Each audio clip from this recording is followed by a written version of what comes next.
you know, we talked about, you know, our niece has lived with us for 8 years, but prior to her, we've had at least, you know, maybe not 10 different people, but I would say at least 10 different stints where someone lived with us for months at a time, you know, over 20 years. Think about that. So, and we kind of cut that off for the most part once, once Jessie, our niece, came to live with us. We didn't have anyone else. It was like, no more, we're shutting the door. the inn is booked.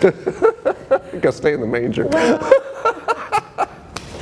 Well, I do think that was a big cultural difference because you always let someone in, right? You didn't leave someone not having a place to stay or whatever. And I do think it was part of the, that family dynamic was that I never saw the problem in it, and Bart was like, well, wait a second, you got to at least consult me. And so I'd be like, no, he's just going to stay in the room for a little bit. It'll be fine. And then pretty soon he's getting mail. We're picking out the Christmas tree. But so I think that was probably it because early on my brother would come over and he had a key to my apartment. He was close to his job. He'd come over and make himself a sandwich, watch television, and Bart would come home and be like, your brother's in our house. That's definitely it. It was I've made a decision that impacts both of us, and it has to do with my family, and they are here now, and that decision has been made, and I was not even, the idea of consulting with me was not even something to be considered. It was just something that was going to happen, and so that was definitely one of those types of situations that, if we're going to stay and be together as a family unit, we're going to have to figure out how we're going to live around it. It's just one of those things that you have to, if you're going to stay together, you're going to have to figure out how you're going to live and compromise. And I think to a degree I certainly was flexible and changed. I think Lisa likes the idea of once our kids are gone, that it's just going to be the two of us. I think she likes that. She understands the benefits and the values of just being two people together. So anyway, so I think we've both changed a little. When I was really young, I have a rare form of anemia, and I would just pass out, right? My hemoglobin was so low, I'd just pass out.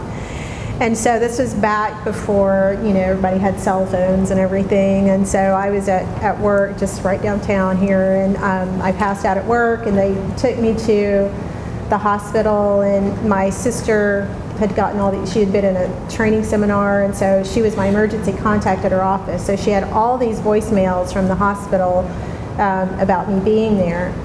And so, of course, by the time she got the messages, I was already home, and I was with my mom. And so my sister called my mother and said, Mom, what's going on with Lisa? I have all these voicemails, or what's going on? Is she okay? And my mother just, very matter-of-factly says, well, she passed away today at work. It's okay. She just passed away.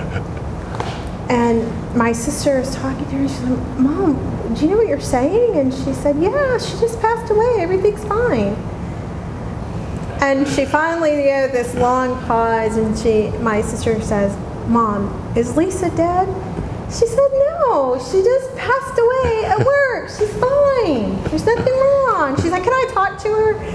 And so my mom hands me the phone, and she says, can you please explain to your mother the difference between passed out and passed away?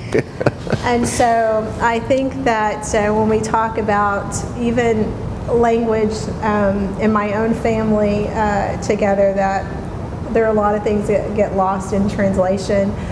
So when you come from different cultures, we can appreciate and laugh at those kinds of moments because those are uniquely ours.